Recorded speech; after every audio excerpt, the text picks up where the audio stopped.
Coucou tout le monde, bienvenue dans une nouvelle interview audacieuse. Aujourd'hui, c'est Caroline qui est venue nous parler de qu'est-ce qui fait d'elle aujourd'hui une femme, une entrepreneure audacieuse et inspirante. Bonjour Caroline, bienvenue. Bonjour Christa, merci pour cette invitation. Eh ben, avec grand plaisir, je me réjouis de découvrir, comme je les appelle, tes pépites d'audace. Mais avant, je te propose de te présenter aux personnes qui vont regarder cette interview de qui tu es, Caroline. Que fais-tu en tant qu'entrepreneur aujourd'hui? Donc je m'appelle Caroline Diguéchard, je suis Equiterra Coach, c'est-à-dire que j'ai mixé l'équicoaching et l'équithérapie en un seul métier. Alors, à l'origine, je suis exactement Horsemanship Clinic Therapist. C'est un peu long pour l'Europe, c'est le terme qu'on emploie aux États-Unis. J'étais formée en grande partie aux États-Unis. Donc, j'accompagne les gens qui ont de la pression, du stress, qui perdent un peu leur route, qui perdent le sens de leur route, à retrouver les bonnes chaussures pour prendre la bonne route dans leur vie. Donc ça, c'est ce que je fais moi avec mes chevaux. Et puis, il y a 2 ans, j'ai monté une école où je forme des équiterra coach, qui s'appelle Equiroc and Human Academy, où on va former des gens à la fois au coaching, à la psychologie appliquée, à la relation avec le cheval et donc à l'accompagnement de l'humain avec le cheval. On forme aussi à l'énergétique. Enfin bon, c'est une formation extrêmement complète. Voilà, donc j'ai formé pour transmettre ce métier que j'exerce moi depuis 14 ans. Voilà. Ouais, magnifique. Je profite de dire à toutes les personnes qui regarderont l'interview qu'on mettra sous la vidéo tous tes liens, comme ça les personnes pourront aussi aller voir tes propositions, en savoir plus s'ils sont intéressés sur ce que tu fais avec ton académie. Et j'ai envie de te poser cette question au niveau de l'académie que tu proposes de la formation. Est-ce que il y a besoin déjà d'avoir des prérequis au niveau du cheval ou on peut vraiment partir de zéro? Alors, il y a des prérequis, mais qui ne sont pas forcément liés au cheval. Mhm. Voilà, donc je vais très rapidement, les prérequis, c'est surtout de ne pas avoir peur des animaux, parce que je n'ai pas le temps de désensibiliser quelqu'un. Je veux bien le faire, mais en dehors de l'académie, voilà. Donc ça, c'est vraiment une des règles que je demande, c'est vraiment d'avoir cette envie aussi d'aimer l'humain, d'avoir vraiment envie de faire progresser l'humain. Ça, c'est une notion qui est très importante pour moi. Et puis ensuite, d'être prêt à changer ses paradigmes. Voilà, c'est vraiment les 3 points essentiels sur lesquels je vais être très regardante. C'est-à-dire quelqu'un que je sens trop sur ses principes acquis, qui n'est pas prêt à se remettre en question, clairement, non, je ne vais pas le prendre. Voilà. Par Ok, contre, quelqu'un qui n'a jamais travaillé avec des chevaux, mais qui est prêt à s'investir, qui est prêt à changer et qui a un réel amour à la fois pour les animaux et les humains, eh bien là, oui, je lui dis bienvenue à l'académie. Voilà. On génial. va le former à la relation au cheval, donc ça ne nous gêne pas que les gens... Actuellement, j'ai une dame qui est en formation. Elle est arrivée, elle avait peut-être même jamais touché un cheval, jamais monté dessus. Et 3 mois après, ou 4 mois après, elle prend la jument qui est derrière moi, elle la promène toute seule. Elle est montée dessus l'autre jour. Voilà, donc ça, c'est pas un problème. Ok, génial.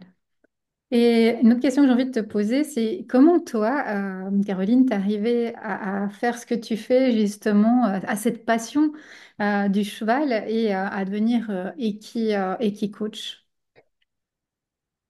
Euh, alors, si tu me permets, ça vient d'avant. Mhm. Ça, je pense que ça a commencé toute petite, petite, petite, où en fin de compte, j'ai été élevée à côté d'un ranch, mais un ranch à l'américaine, en France, hein, mais un ranch vraiment comme on pourrait les voir dans les westerns, voilà. Et donc, toute petite, de 0 à 8 ans, ce ranch était à 500 mètres de chez moi. Et j'avais l'habitude d'y aller tout le temps, tout le temps. J'allais courir après les chats. J'avais des parents artistes, donc les enfants, c'était assez secondaire. Et on était très libre en fin de compte. Je me suis beaucoup élevée, cadrée. Alors, je dirais pas toute seule, parce que justement, je me suis beaucoup élevée, cadrée avec les animaux. Et c'est certainement ce qui a fait mon retour à l'âge adulte vers eux. Mhm. On sait qu'en général, vers 40-50 ans, on fait toujours un virage qui en général est en lien avec ce qu'on a vécu ou ce que l'on a rêvé d'être entre 5 et 7 ans. Voilà, donc mon virage était certainement là, puisque je n'avais pas le droit de monter les chevaux, parce que je faisais de la danse déjà à un niveau un peu intense. Mhm. Et donc, j'avais juste le droit d'aller me promener dans les écuries ou les parcs et de leur causer. Voilà, donc j'avais commencé très très jeune. Voilà, après, j'ai eu une vie extrêmement riche et chargée d'événements. Et ça m'a certainement fait apprécier, évaluer et émerveiller de toutes les capacités que l'humain peut avoir et dont on ne se sert pas toujours. Voilà, on est des êtres exceptionnels. Voilà. Mhm. Voilà. Et puis j'ai retrouvé les chevaux à 44 ans. Voilà. Puisque là, il n'y avait plus de danse, il n'y avait plus rien. Et donc, je me suis, en fin de compte, j'avais un superviseur coaching qui avait été un des premiers à amener le horse coaching en France. Et il me parlait tout le temps des résultats qu'il avait eu avec ses chevaux. Et je me disais, oh, ça a l'air formidable. Il faut vraiment que j'essaye. Et à l'époque, je vivais dans les Caraïbes. Et quand j'ai eu fini mon contrat aux Caraïbes, eh ben, je suis partie au Canada. Et là, j'ai commencé à chercher. Et j'ai eu la chance de trouver dans le Vermont un des premiers chuchoteurs. Et sa femme, Timay, c'est Stéphanie. Et tout a commencé avec eux et avec Hugues, qui était donc en France, lui, et qui m'avait beaucoup parlé des résultats qu'il obtenait. Ça me paraissait magique et c'est magique. Voilà. J'invite toute personne à venir tester parce que c'est quelque chose qu'il faut vraiment ressentir pour comprendre. Voilà. Mais Mhm. le cheval, c'est une croyance que je partage avec donc, mon mentor aux États-Unis. Le cheval aujourd'hui a une position, je dirais presque spirituelle auprès de l'humain. Il est là aujourd'hui pour nous faire avancer dans nos vies. Mhm. Euh, il n'est plus... Le cheval, ça fait 55 millions d'années qu'il est sur Terre. Il nous a fait avancer toujours au niveau travail, guerre, conquête, poste, transport. euh, les mulets, qui sont des croisements, faisaient tourner les engrenages des usines. Enfin, on a oublié tout ça. En 1900, les gens se plaignaient de la pollution au crottin de cheval dans Paris, par Mhm. exemple. Voilà, on a oublié tout ça. Et j'ai une conférence d'ailleurs où je réexplique un petit peu toute l'historique du cheval pour qu'on comprenne bien. Et puis est arrivé le moteur à explosion et on en a fait un objet de loisir. Mhm. Mais avant tout, c'est un animal qui peut nous tuer d'un coup de patte et qui pourtant nous accompagne dans nos vies depuis qu'on est sur Terre, depuis toujours. C'est ça qui est assez fascinant dans notre relation au cheval. Voilà, Mhm. c'est un animal classé dangereux, faut pas l'oublier. Voilà. Je fais certaines choses avec eux et je marque des fois en dessous mes vidéos, ne faites pas ça avec n'importe quel cheval. Voilà, parce que on a des chevaux aujourd'hui qui sont quelquefois traumatisés ou qui vivent toute la journée en boxe. C'est comme si je vous enfermais dans un toilette et avec votre crottin en prime. Voilà, donc on peut pas, ces chevaux-là mentalement ne peuvent pas être bien. Ils ont encore l'amabilité de nous porter sur leur dos, mais ils n'ont pas un mental 100% équilibré. Voilà. Ouais. Ouais. Merci pour toutes ces Donc moi, je travaille avec explications. des chevaux de près. Voilà. Mhm. Et alors, qu'est-ce que toi, Caroline, tu souhaiterais partager comme pépite d'audace aux personnes qui vont écouter cette interview? Qu'est-ce que tu as envie de transmettre qui font de toi aujourd'hui la femme que tu es, l'entrepreneur que tu es? Alors c'est dommage, je ne l'ai pas là, mais j'ai eu longtemps sur mon bureau un petit dessin d'une cigogne qui veut manger un crapaud et le crapaud lui attrape le cou et c'est marqué ne lâchez jamais. Donc je crois que c'est certainement ça, oui, d'être. Je pense que la vie demande du courage et que la vie demande de la ténacité. Mhm. Et j'ai traversé énormément de choses, hein. J'ai failli mourir à 14 ans dans un accident très grave qui m'a alitée pendant plusieurs mois. Voilà, j'ai eu 4 enfants, j'ai eu plein d'accidents, j'ai voyagé. Enfin, j'ai une vie extrêmement riche d'événements. Et vraiment, même dans les moments où je me suis dit, mon Dieu, mais là, c'est bon, quoi, c'est la fin, je vais plus y arriver. Et bien finalement, il y a toujours quelque chose. Si on regarde bien, il y a toujours une petite main, il y a toujours une étoile, il y a toujours un petit rayon de soleil qu'il faut saisir et s'y accrocher très, très, très fort pour ne jamais lâcher. Parce que je pense qu'on a encore plus de plaisir quand on a traversé les difficultés et que malheureusement, l'être humain est constitué comme ça. On a peu de plaisir quand on a une routine et quand on a une vie sans difficulté. Les problèmes font partie de la vie et en même temps, moi, j'apprends aux gens qui travaillent avec moi à mettre leurs problèmes d'un côté et leur vie d'un autre. Voilà. Et ça, c'est vraiment très important quand tu es entrepreneur parce que, par exemple, quand tu traverses des périodes où tu te dis, bah là, je vais plus y arriver, là, c'est bon, j'ai plus de clients, comment je vais faire? Si tu mets tes problèmes sur ta vie, eh ben, tu vas direct, tu t'enfonces, tu n'arrives plus à voir le jour et ça devient catastrophique. Alors que si tu mets tes problèmes à côté, bah, tu arrives à vivre et donc tu arrives à régénérer de l'énergie. Et l'énergie, c'est la vie. Parce que sans énergie, tu n'as plus de dynamisme. Et sans dynamisme, tu n'as plus de vie, tu n'as plus d'existence et ta boîte, elle coule. Ouais. Voilà. Et donc, voilà. Donc, vraiment, de jamais lâcher puis se mettre en action tout le temps, quoi. Voilà, ça c'est. Mais je pense que tous les entrepreneurs qui réussissent le savent. Il faut arrêter de croire qu'on réussit sans travailler. Mm. Voilà. Il Du faut. partage. C'est tellement Ouais. juste. Cette ténacité, elle est tellement importante et la vie hein, de tout le monde, hein, elle n'est pas faite linéairement, elle est faite comme le cardiogramme, hein, on le sait. Oui, je Et trouve heureusement. qu'aujourd'hui, on a tendance souvent. Les jeunes, des fois, pensent que la vie est, ça va être comme ça, Mm. tranquille. Mais non, la vie, c'est des hauts, des bas. Et plus il y a de hauts, plus des bas, plus elle est merveilleuse.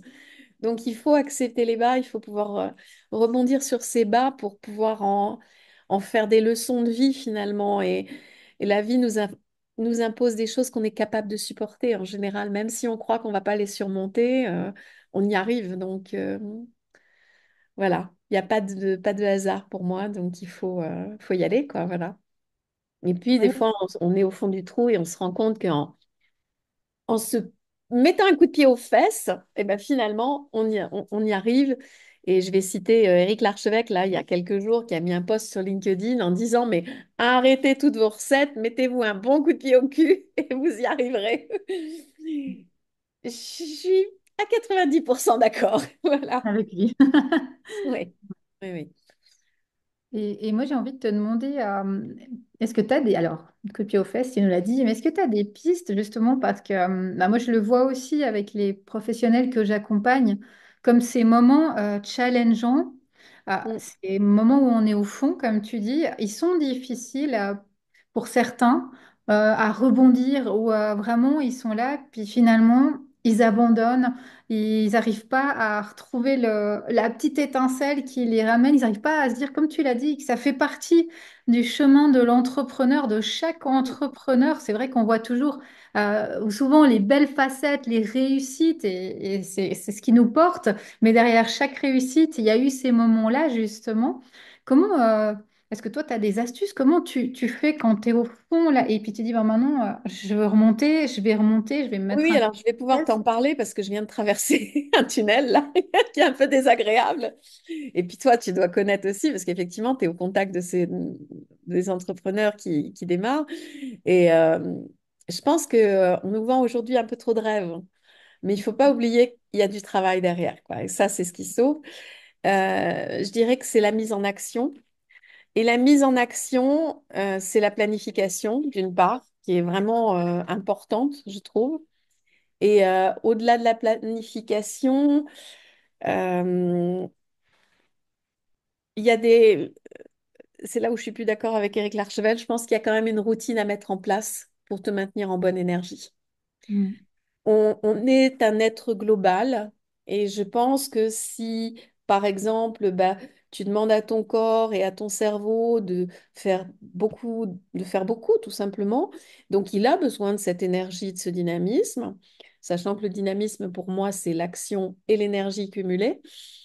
Euh, il peut pas le mettre en marche si tu ne le nourris pas bien. Mm. Donc moi, clairement, je suis assez stricte avec moi à ce niveau-là. Alors, c'est pas strict parce que j'ai toujours été comme ça, donc ça me demande pas trop d'efforts finalement. Mais j'ai une hygiène de vie, oui, très. Voilà, donc je mange bio, je suis végétarienne, voilà. Donc mon corps déjà j'ai peu d'arthrose pour mon âge, mais c'est par hasard, quoi. Voilà, j'ai préparé tout ça. Je prends une douche froide tous les matins et j'avoue que sans ma douche froide, je suis beaucoup moins bien réveillée. Voilà. Qu'est-ce que je peux te dire d'autre? Aller marcher pieds nus dans l'herbe le matin, ça dynamise. Oui, ça, c'est quelque chose que j'adore faire. Et ça me procure une sensation de réveil total du corps et de l'esprit. Voilà. Ça, vraiment, je le conseille toujours à tout le monde. Si vous avez un jardin, le matin, vous vous levez, pendant que vous prenez votre café, vous mettez un gros pull, vous mettez pieds nus et vous allez marcher dans l'herbe, même si elle est gelée, et encore plus si elle est gelée. Et ça a un effet stimulant, qui monte jusqu'au cerveau, clairement. Voilà. Ça ou la douche froide, bon, moi je suis adepte. Après, il y en a qui n'aiment pas, qui ne peuvent pas. Donc, je pense que c'est à chacun de trouver sa routine. Mais pour moi, la routine journalière, c'est vraiment quelque chose d'important. J'étais en train de regarder. Je crois que j'en ai peut-être une à côté à vous montrer. Voilà. Moi, par exemple, je me suis fait une routine journalière comme ça. Alors, je ne sais pas si on va voir. Voilà. Elle est très gaie, très positive, parce que ça me parle en fin de compte. Peut-être que quelqu'un qui serait plus carré que moi aurait besoin d'un petit cadre. Chacun la fait comme il veut, mais ce qui est important, c'est d'avoir plaisir à la regarder le matin. Donc ça, c'est un double, hein, parce que la vraie, elle est dans ma salle de bain. Et j'ai mon petit check-up de ma routine.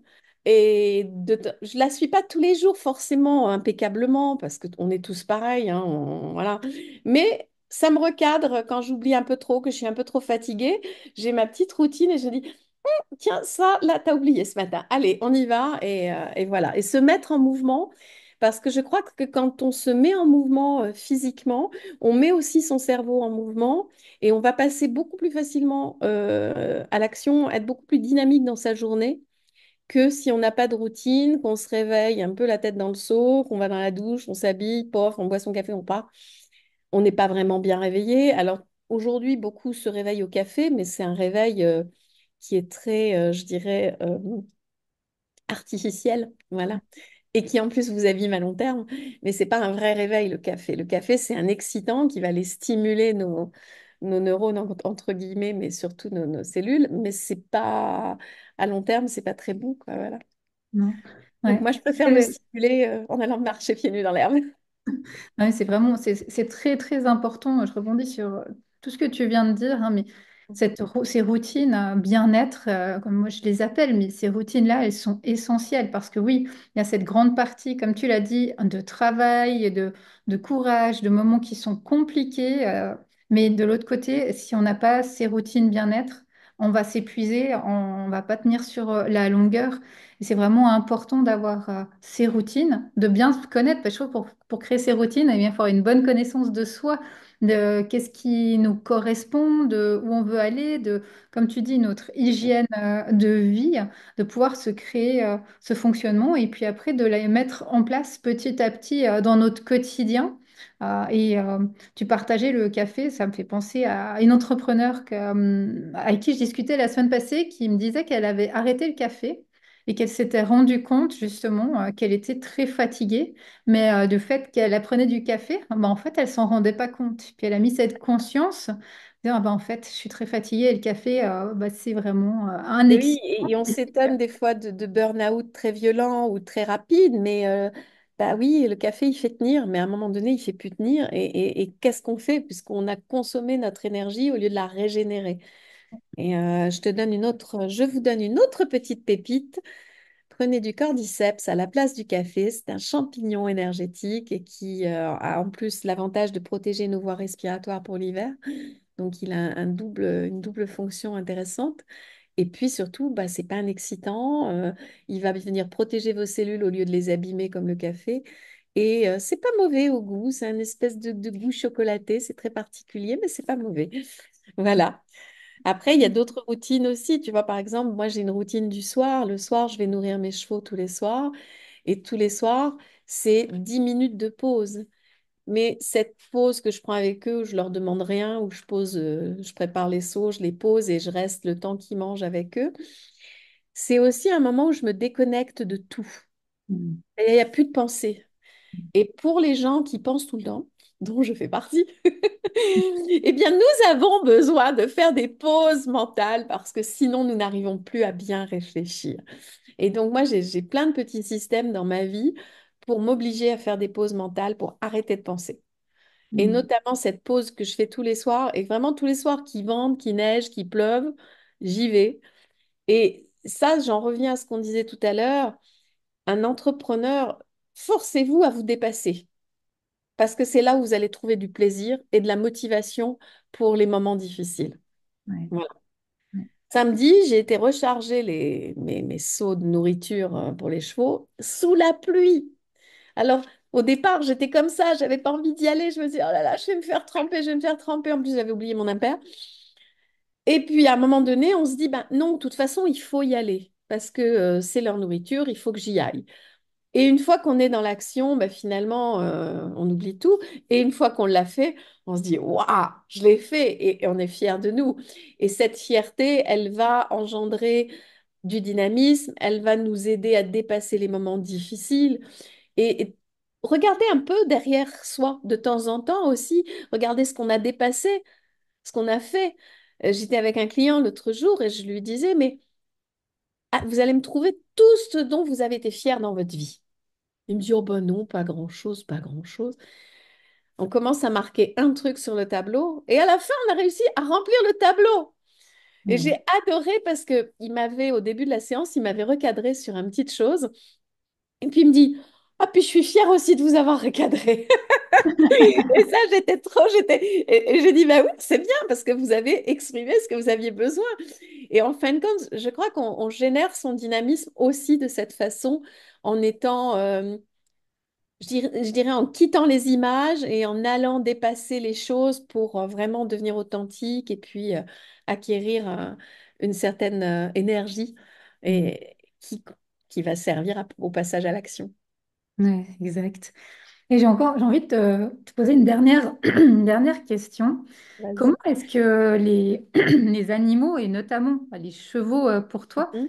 t'aident dans ta vie d'entrepreneur et j'imagine aussi dans ta vie privée parce que finalement, il n'y a pas vraiment de frontière entre la vie entrepreneur et la vie personnelle, hein, c'est quand même un tout.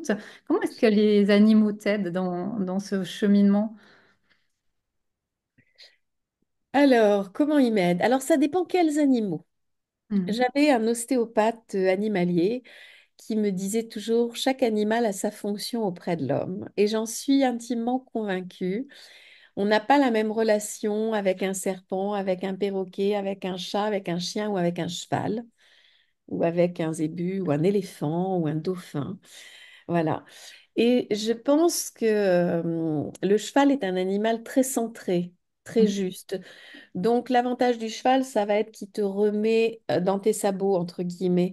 C'est-à-dire que quand tu as tendance à te plaindre de choses que finalement, si tu regardes bien et que tu es honnête avec toi, c'est pas si grave que ça. C'est peut-être juste que dans ce moment-là, tu aurais besoin un petit peu d'affection. Le cheval, lui, il va te dire, bon, écoute, c'est bon là, tu vas bien. Donc, où est le problème? Donc, maintenant, tu y vas, point barre.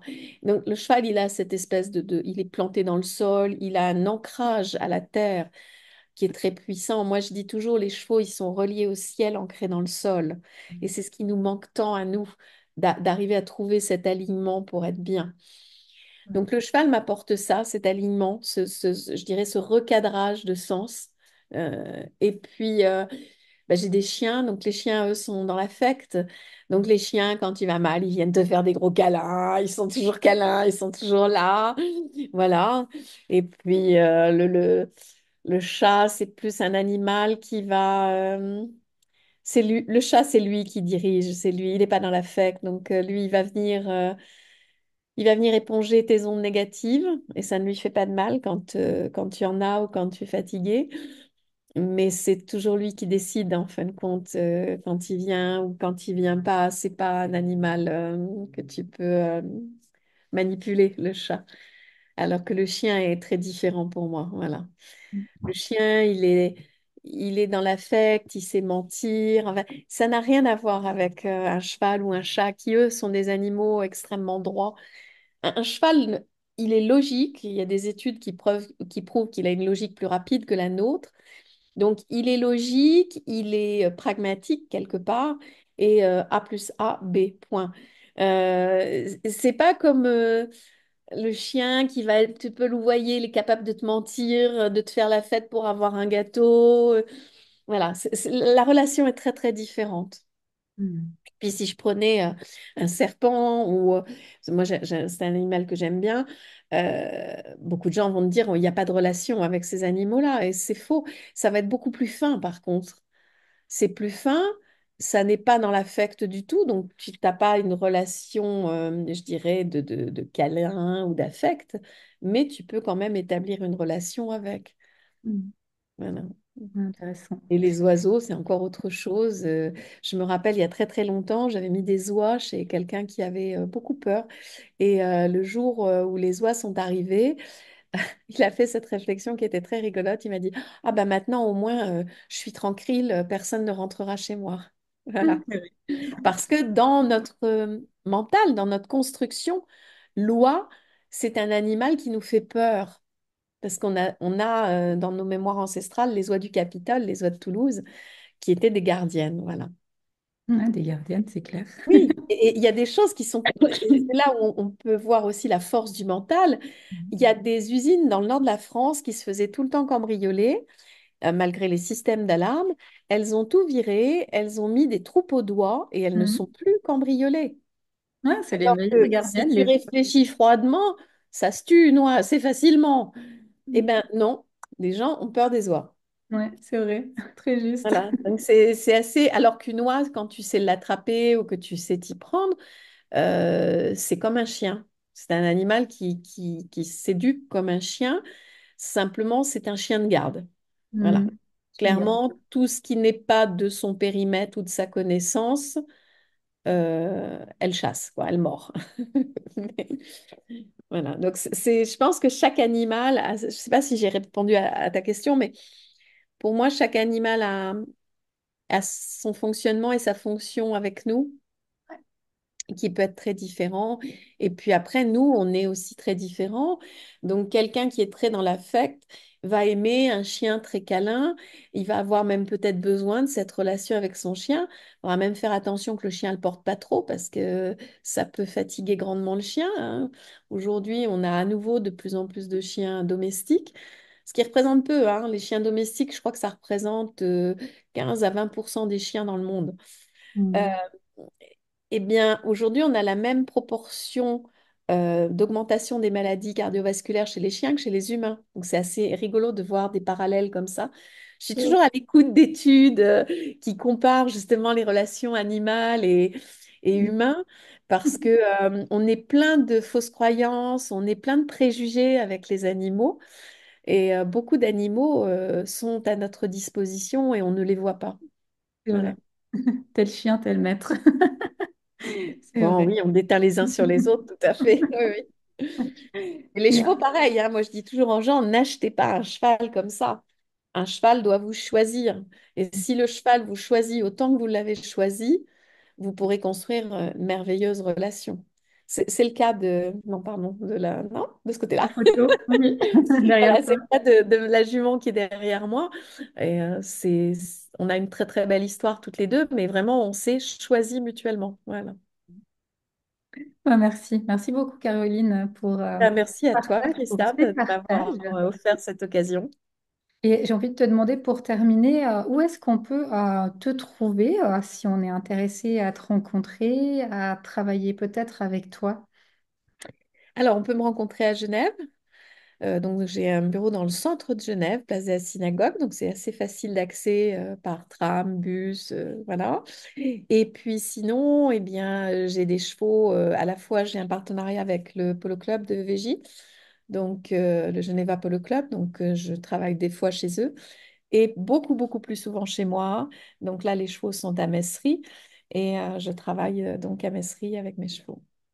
Voilà. Merci. Alors, si vous êtes dans la région de Genève, n'hésitez pas à aller trouver Caroline. Merci, Caroline. Belle suite Avec des grand plaisir. Merci projets. à toi, Christa. Bientôt. Au revoir. À bientôt. Au revoir.